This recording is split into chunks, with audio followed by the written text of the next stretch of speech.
Welcome back to Energetically You, where we talk about all things optimal wellness, abundant mindset, and wellpreneurship.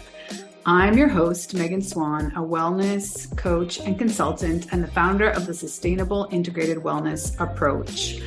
I help high-performance women thread more wellness into their lifestyle so that it becomes a way of life and not a check mark on their to-do list.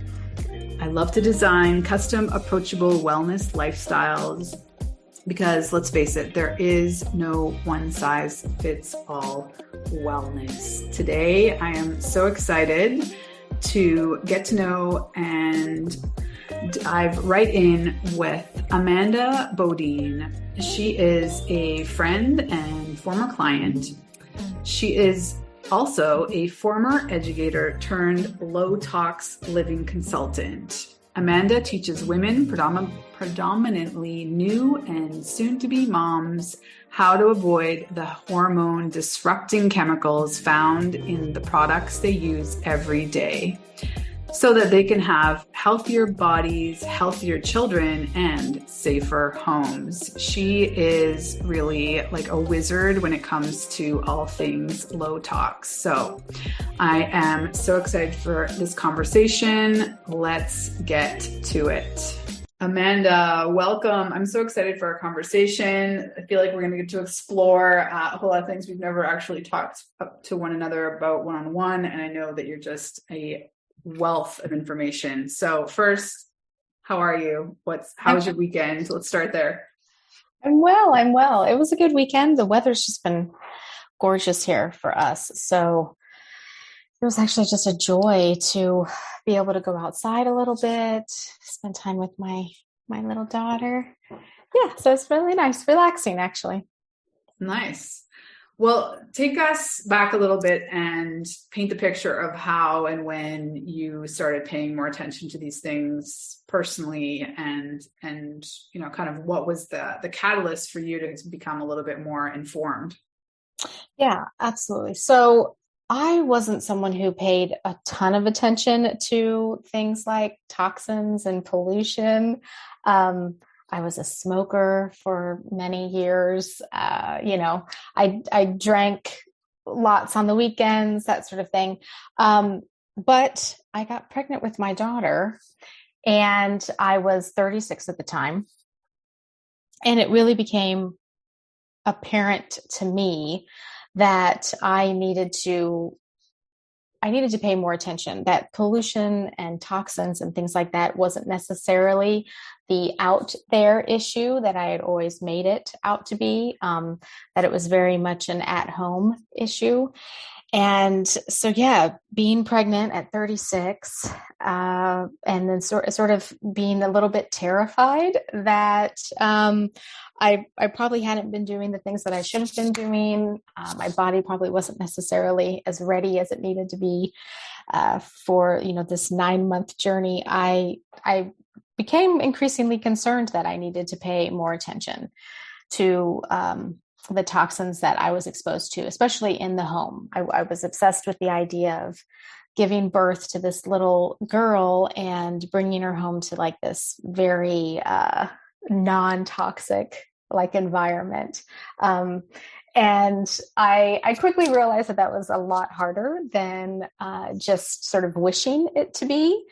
But I did my best while I was pregnant. And it really wasn't until after giving birth to my daughter that I started to really dive into all the ways that we are exposed to toxins and pollution, and like all of the really insidious small ways that we don't necessarily consider, even those of us who are paying more attention than I necessarily was.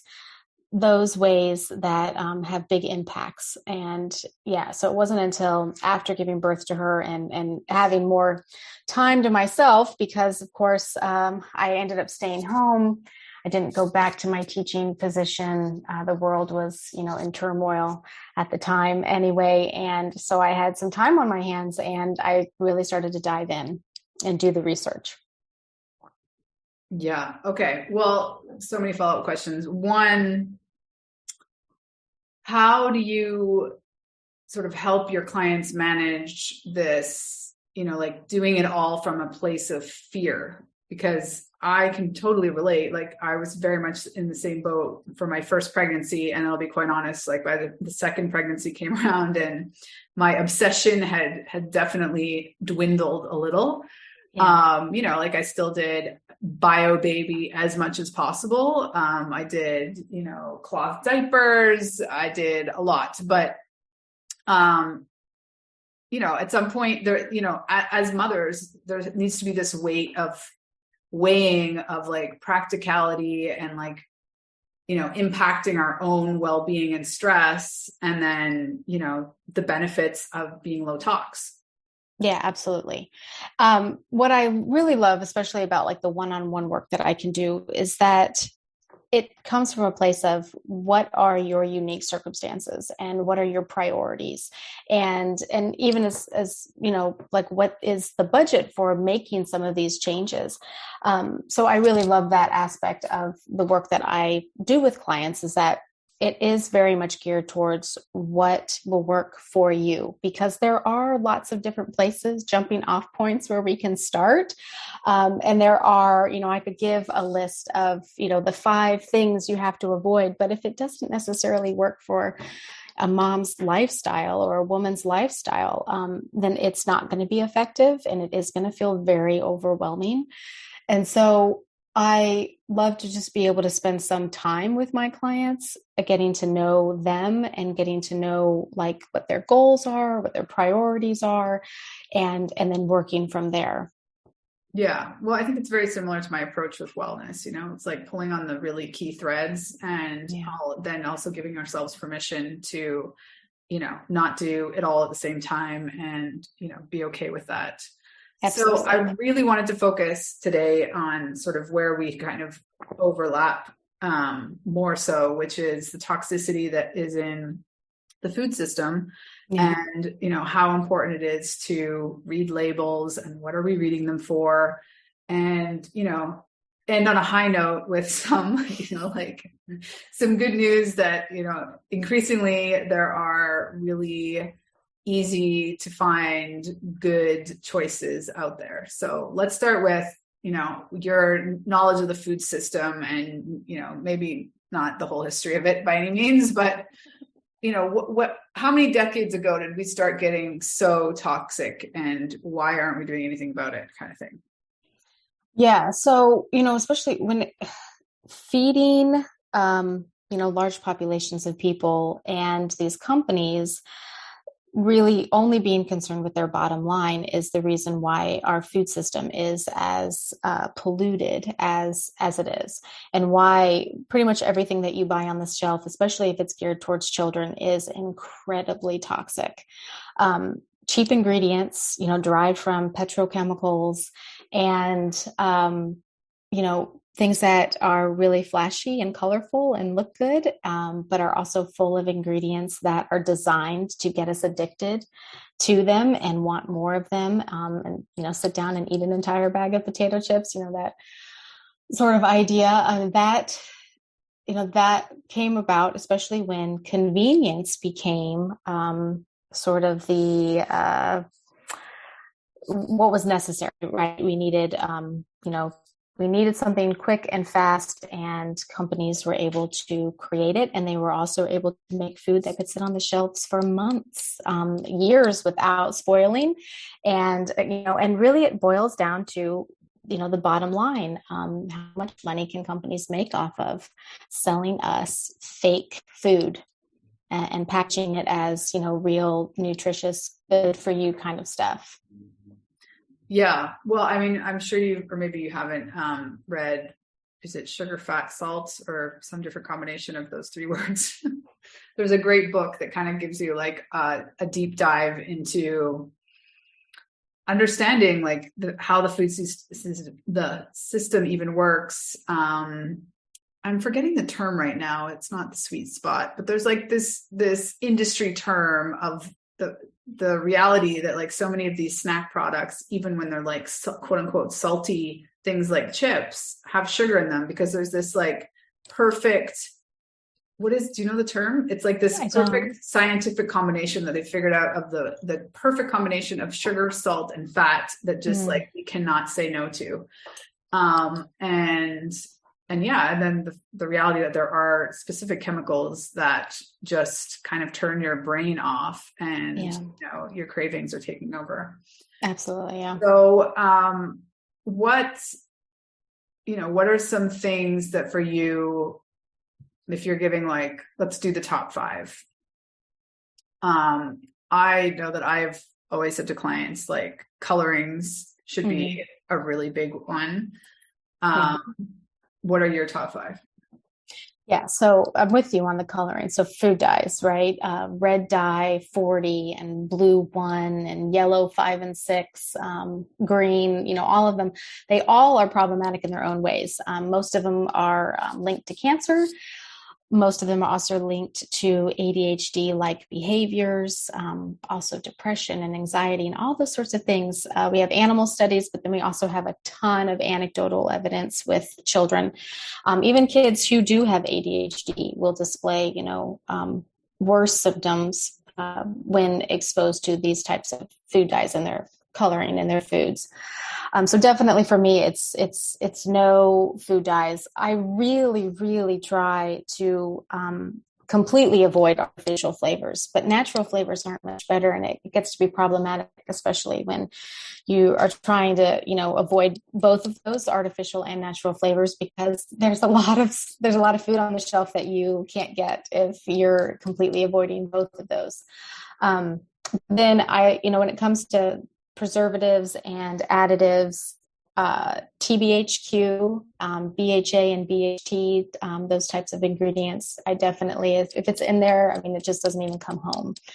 And then, anything, and, as far as like the thickeners go, carrageenan, it's an easy one to avoid. So I like to mention that one because it isn't a lot of products, but there are equally products that don't have it. So especially when you're looking at like your coffee creamers and anything like that, carrageenan is a really How do you spell that?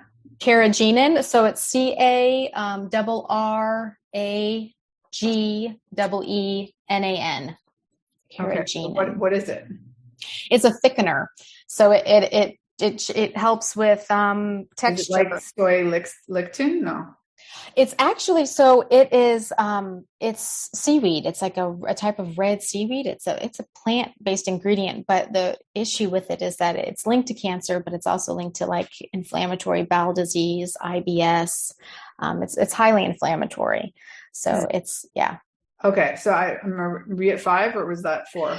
I lost track. Yeah. I'll add another one in there because honestly, enriched flours, like that doesn't come home either. Anything enriched or bleached flours. That's just at that point, it's so processed, it's fake food. It's not even real food anymore. So I avoid that one as well. Okay. Well, we definitely wanted to talk how you're a bit of a snack expert, as most mothers are. So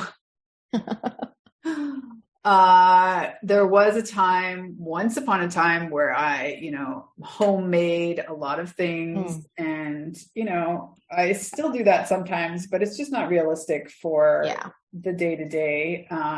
It could be like an weekend activity, but I think to the degree with lunches and all the things going back to school, and then even like if you're wanting or fortunate to go to the office, or you just want like something to snack on while you're working and not the whole meal, like what are some go-to, I don't know, how do you work? Should we talk brand? Should we talk where's the so, and that the whole homemade aspect, especially when it comes to snacks, like I figured this out early on with Tula, just knowing that I couldn't really get her the snacks that were geared towards toddlers because everything's made with rice flour or rice syrup and arsenic, and all of those issues it's really daunting for me. And so it was a challenge to find, what can I feed her? And it was kind of this whole idea, like, do I have to make things from scratch? And I don't want to. Like, I make lunch and dinner and breakfast. I don't want to make snacks from scratch. And I just wasn't willing to. So that is why, yeah, I really sort of started looking into ingredients when it came to snacks, like that convenient nutrition. Because yeah, I wasn't making anything, and I'm not a baker. I don't enjoy any of that. So, but as far as, brands and stuff, there are some, really surprising ones, brands, there are brands out there that are actually making foods that we're used to eating or we're used to seeing in the stores, but they don't have all of the extra added ingredients. Sometimes they're made with 10 or 5 or fewer ingredients, and they're really delicious. Some brands that come to mind, it's not perfect. It's not a perfect brand. Not every single, I wouldn't recommend every single item in their product line, but Annie's is a great one for kids. Like they make all sorts of cookies, and they make the, instead of goldfish crackers, they make the gold bunny crackers. Yeah. The little bunnies. And again, like not everything that they make, like they do occasionally use some, enriched flours and things like that, which we'll just avoid. We tend to go for more of like the whole wheat stuff. And their USDA certified organic, line will invest in those. So we do like the Annie's brand. And Amy's is another brand, that especially with like frozen for like really quick, convenient lunches. Amy's is one that we like.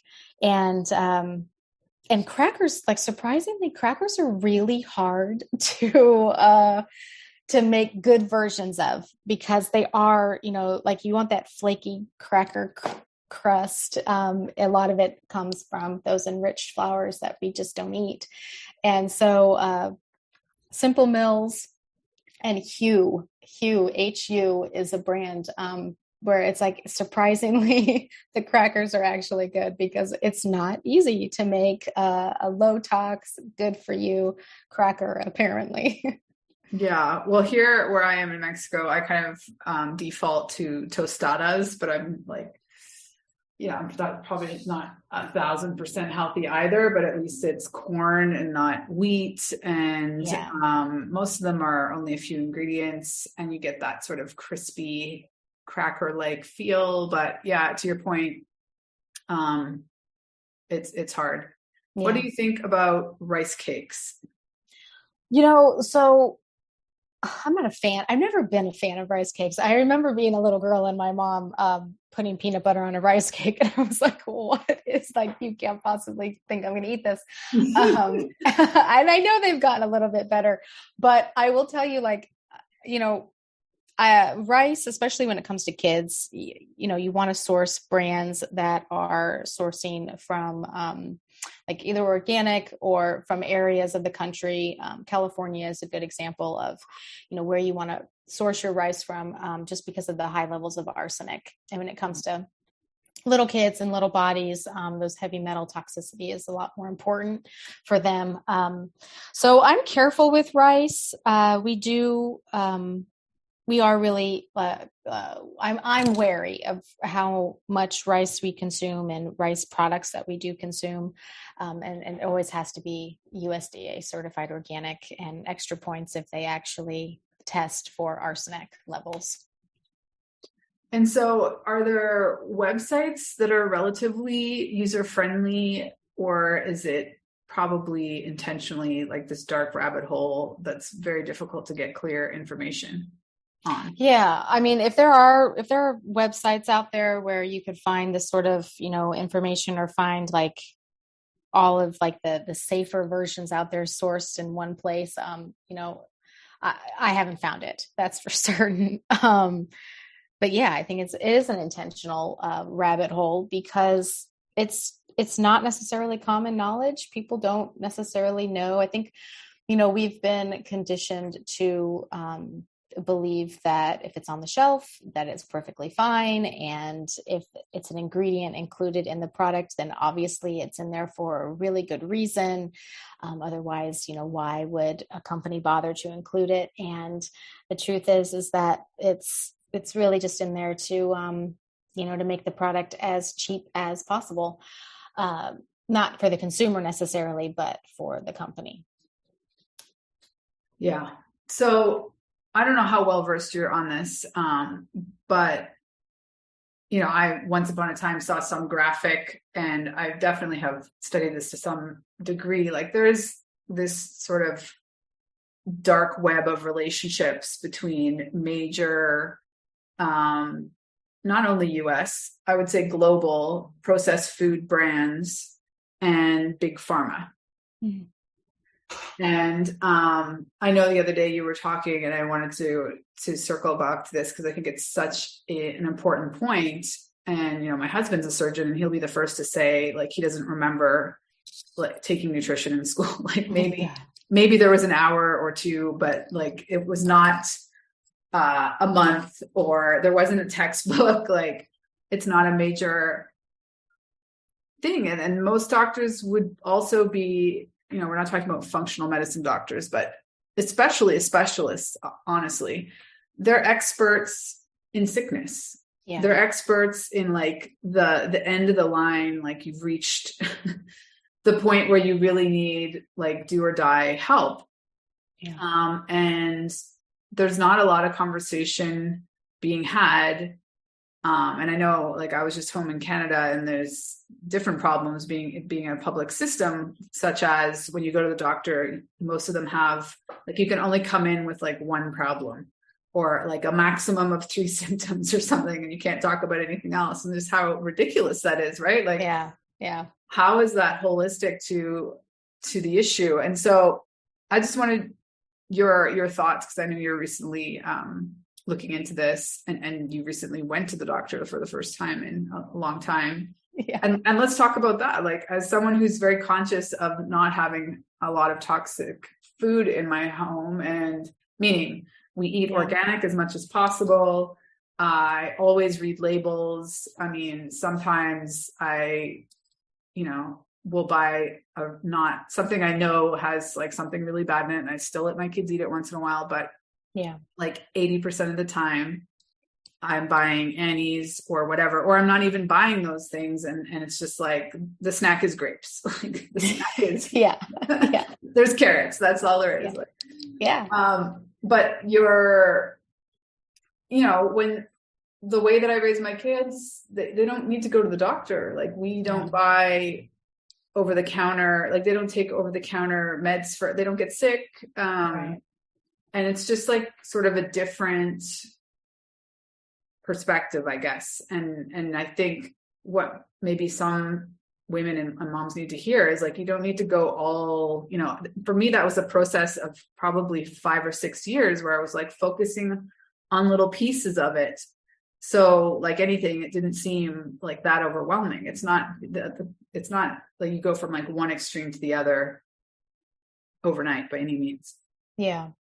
No, I mean, the system is designed to treat diseases. It's not designed to, help people live healthier. So going to the doctor for the first time for that physical that I was required to have. It was interesting that the two questions they didn't bother to ask me were, what's your diet like? What are you eating day to day, for instance? Or, if I exercised like that, though it didn't, and it wasn't like we were just having a conversation. I mean, they were reading from a form, they were asking me the questions they were supposed to ask. And those two questions were not. Did they ask you about your sleep? No. That would be a third one. He did not ask me how I sleep. He did ask me about seasonal allergies. And when I responded with, I haven't had seasonal allergies in the last several years. I've eliminated synthetic fragrance from my life entirely, and I no longer get, sinus congestion. I don't need an antibiotic, and his response to that was, oh, okay. Good for you. Not like, what are you doing? Or, right, how do you do that? No, not at all. Just like, okay. And moving on, and let's talk about family history and, health history and what's, who's had cancer in your family. And, so it just isn't, it isn't designed to, preventative. No, exactly. It's not preventative. And and I think that would require too, it would require them to spend a little bit more time in the room with you, which again, like you said, I mean, in Canada, I mean, it's not designed for that either. We're not spending more than, 20 minutes together discussing your symptoms, and I'll, prescribe you whatever I can prescribe you that will make the system money. And then, we'll move along. So yeah. So I'm interested, do they prescribe you something for your perfect health? Yeah, absolutely not. No. He had nothing. I think he was a little disappointed. I left the room before he did. I was done, and we said our goodbyes, and he was, still typing away. So, yeah, it is. When you looked into it, that doctors get between 2 and 4 hours of nutrition. Yeah. So I've actually, it's interesting. I've heard it multiple times from multiple sources when it comes to, how much information, when it comes like nutrition and even environmental toxins, like how much information are doctors given or medical students given because they're going to face these types of things. At least we think they are, right? So it's been multiple sources, but more recently, and I had linked it too after I had posted that statistic and after my visit, but what is it, Dr. G on Instagram. I like some of his information, and that was the link that I posted where he was saying that in his conversations with medical students that's how much they're getting. I mean, and it's less than 8 hours for environmental toxins. So and that statistic could change too. So let's just quickly talk about, because I think it's something that a lot of people aren't aware of, just how toxic your inside air can be. Let's say that you can open your windows every day. I certainly try and do that. And, I think everyone can understand when they've bought a shower curtain that's just PVC, like you open it and you like can't breathe, and it's disgusting. But I don't know, what are some of your recommendations for? Yeah.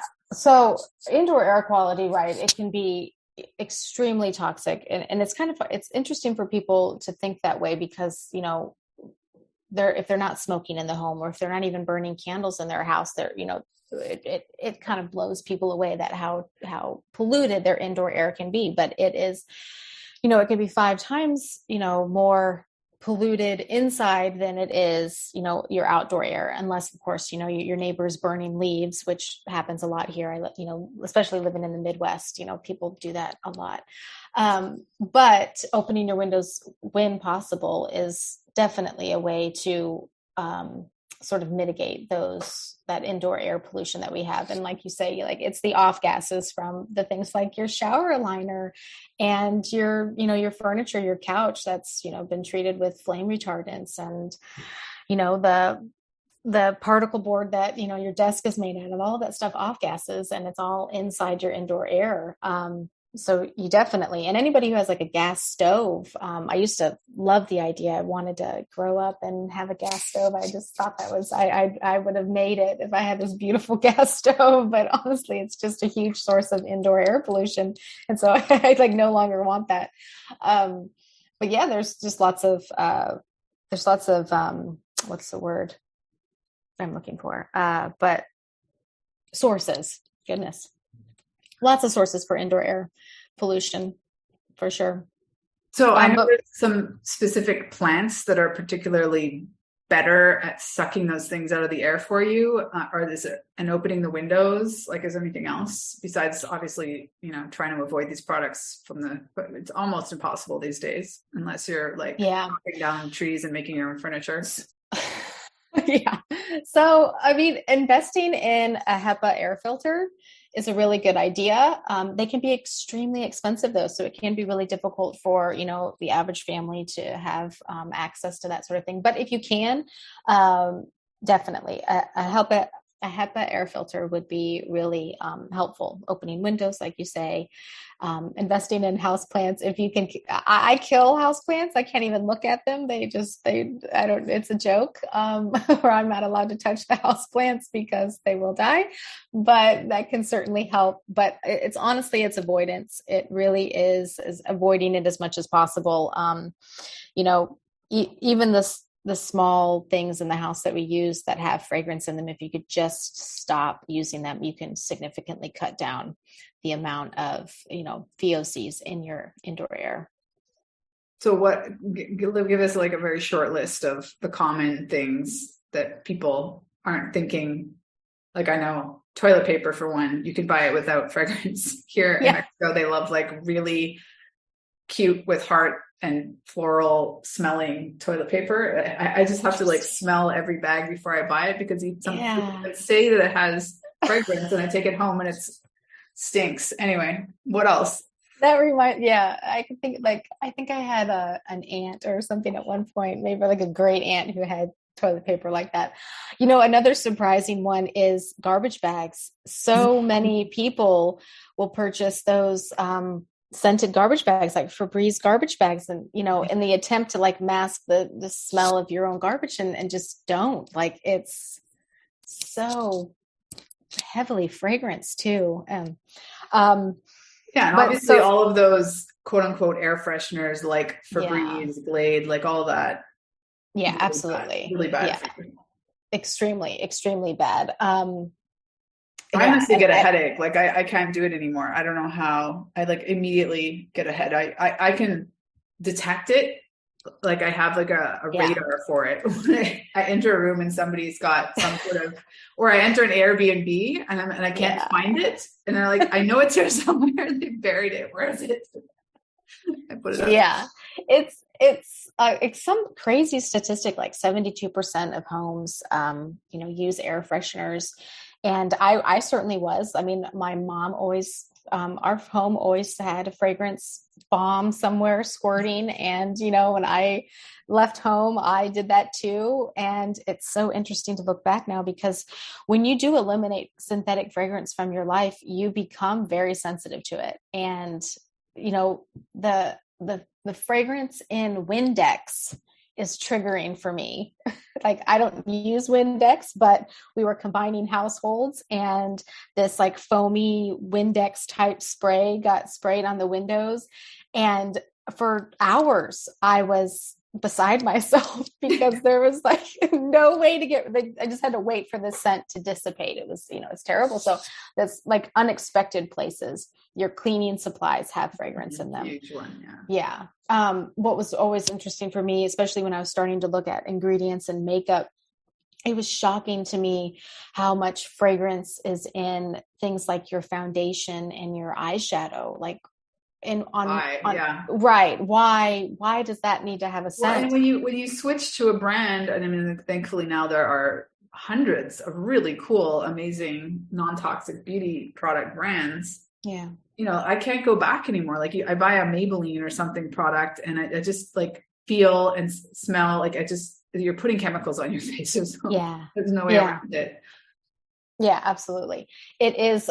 It's kind of interesting that you say that, because I haven't gone back. Like, when I made that switch to clean beauty, it's almost like, well, sometimes my mom or my mom mad that I said that, but like sometimes somebody will give me something in a stocking or something, and I'll be like, oh yeah, I love that color. And then all right, this will be a selective. Right. I guess I mean, there's pros and cons to it, but there isn't someone necessarily giving me, makeup and things like that. But I will tell you that, buying clothes secondhand, or, getting them from, those, secondhand type websites and things like that.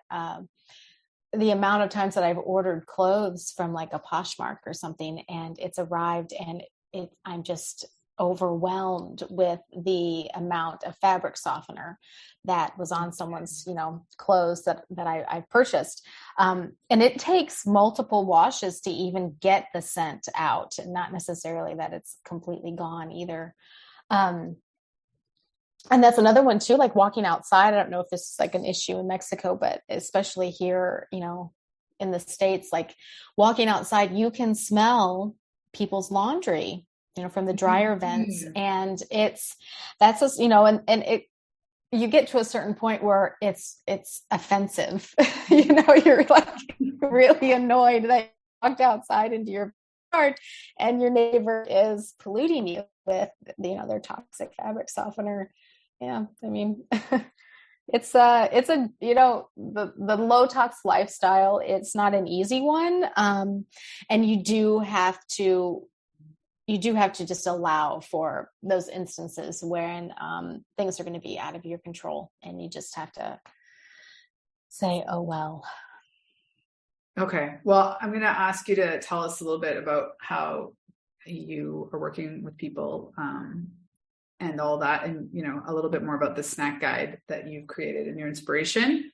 Okay. But first, can you we kind of perfectly circled back to the kind of the fear and like people just completely not getting involved at all because it seems so overwhelming. Where do you recommend women to kind of start focusing if you're like picking a starting point? Yeah.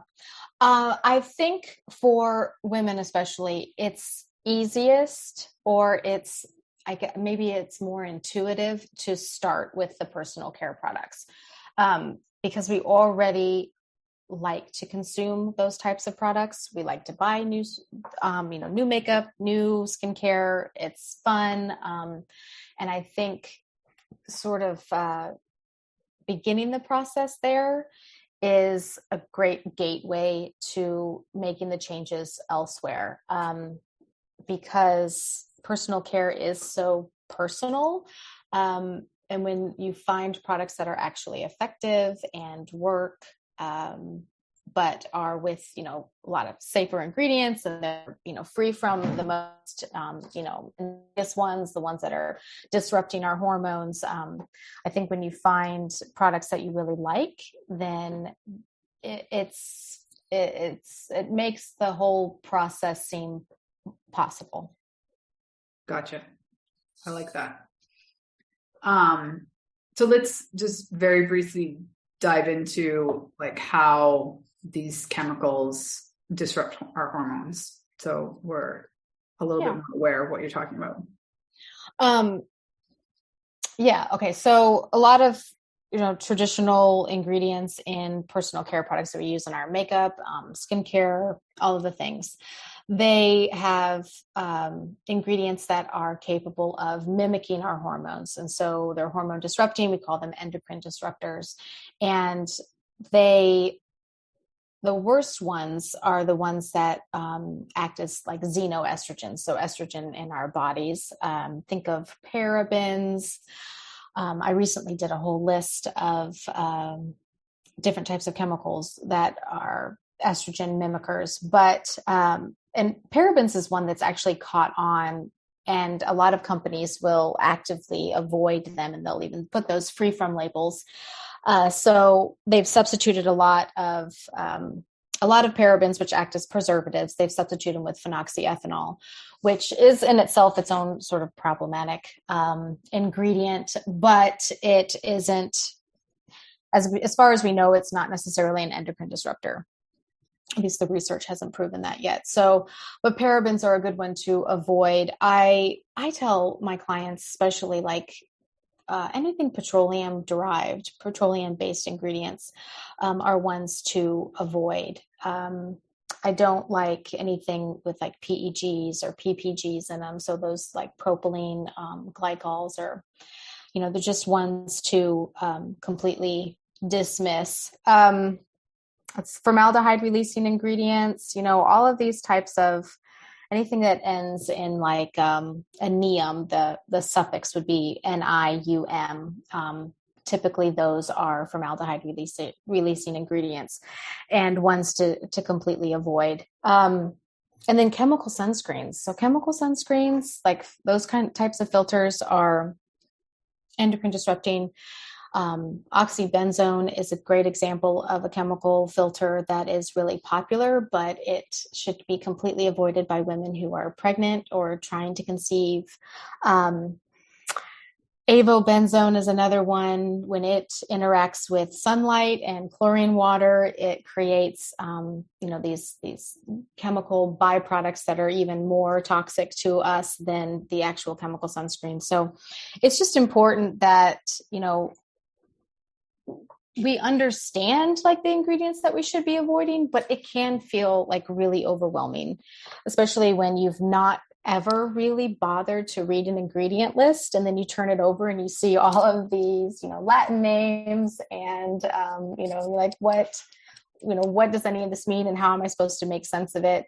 It can seem really like it is. It's like an overwhelming facet of I'm just trying to wash my face. I don't necessarily want to know what's in it, and so it can be an annoying side effect of this whole lifestyle. I don't necessarily want to know what is in my products, or why they're so bad for me. I think that most people, the idea is that, again, if it's sold on the shelf, it can't be that bad.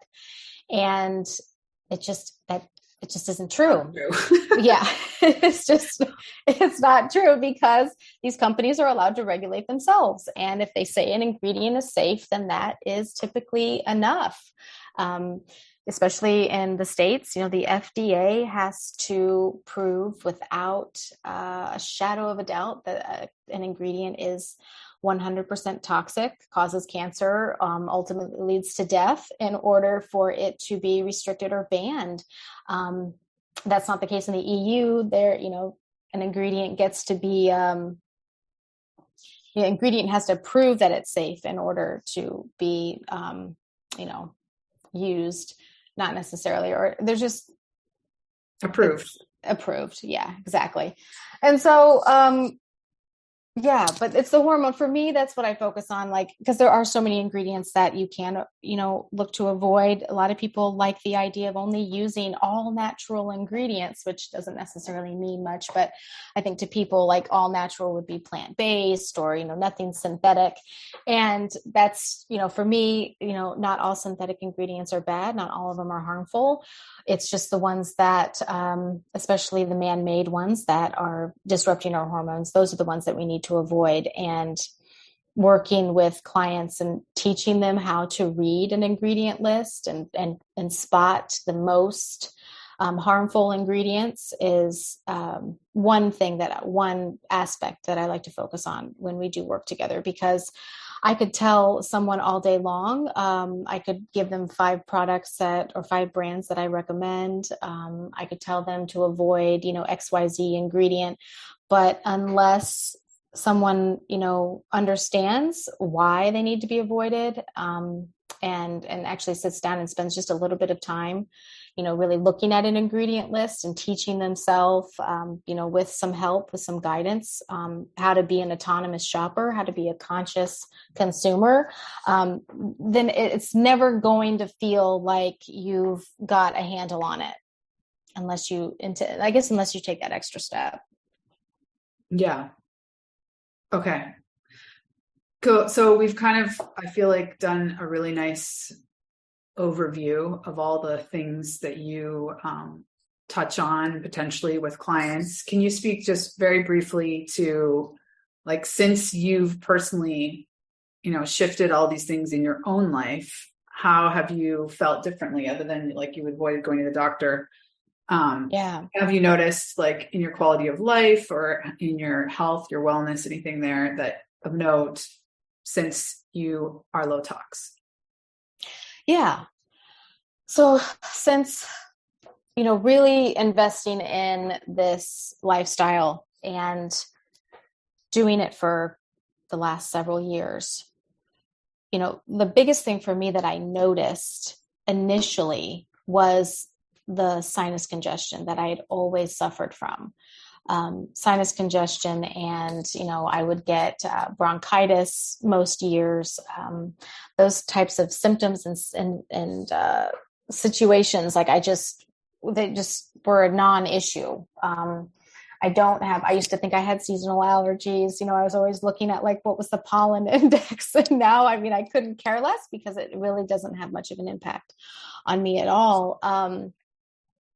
But then just an overall, for me, I wasn't necessarily someone who had acute reactions to ingredients. I didn't notice if a product was, toxic or not. It really didn't seem to have much of an impact on me, or at least I didn't think that it did. So for me, like eliminating all of the ingredients that I teach people to avoid, I'm avoiding like the long-term negative chronic effects of using these types of products, because I don't have like this testimony of someone who was suffering an autoimmune disorder or infertility, or was chronically ill, and then, switched to this lifestyle and was able to reverse all of that. And there are people who have those stories. But for me, it was all about the prevention of chronic illnesses and the prevention of, raising a little girl in a really toxic world. And, for me, it's like, and granted, she's, not quite 3 years old yet, but she, I've done something right because she doesn't go to the doctor. I don't have her in and out of the pediatrician's office. We're not battling eczema. We're not battling asthma. Granted, again, she's only 3, but like, I'm not entirely worried that we're going to be, dealing with ADHD symptoms, things like that. So I did it for me. I really did it for her. And so I get it. I got it. I love it. All right. So tell us, how people can connect with you. I really thanks. Powerful, informative videos on TikTok. You're also on Instagram. Yeah. Where should people find you? Yeah. So Instagram, I love Instagram. Like Instagram's like my office, and TikTok is like where I take my lunch breaks. Like it really feels like that, because it's more casual, and I enjoy making content over on TikTok. I like the short form video that I can edit and really quick. And I am doing well over there, as far as, followership. Instagram, I would say that's where you're going to get a lot of the statistics and facts and, things that you can, save and look to, graphics, I guess. But yeah, TikTok, if you like short form video, then definitely head over to TikTok. And then I have a website as well. So, it's just Amanda Lee Bodine. It's my name, AmandaLeeBodine.com. And, there's website. Yeah, thanks.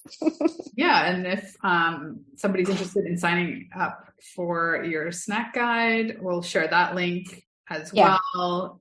That's in the brief snack guide. It's focuses on 3 major stores that are in Canada and the US.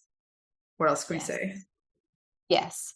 I created the snack guide for moms, especially who are wanting to give, that nutritious convenience, not have to make things in the kitchen, not be slaving away, homemaking, all of that sort of thing. Walmart, Target, and Whole Foods are the 3 main grocery stores, but a lot of the products can be found at like any local supermarket, if whatever it is, Kroger, Ralph's, Vons, Publix, whatever it is for you. It's like a handy little shopping list, essentially. It is a handy, it's all, it's divided up into, sections, so you can find crackers and popsicles, and then we've had this conversation on the dupes, the low-tox dupes. I'm like, what are dupes? That's got to be an American thing. So if you're looking for an Oreo cookie that is better for you, I have a dupe. And so, yeah, there's. All right. Well, on the dupes note, I guess. And we'll share all those links in the show notes. Yeah, absolutely. Well, thank you for your time and your wisdom and sharing all of these tidbits with us. If anyone's interested in being Amanda's low-tox BFF, or I guess it'd be the other way around, she can basically kind of whip you into shape and really make it not overwhelming from the get-go. If you're interested in becoming less toxic in your beauty routine, in your home, in your kitchen, in your cleaning, all the things. So thank you, Amanda. Thank you, Megan. We'll be in touch. Absolutely.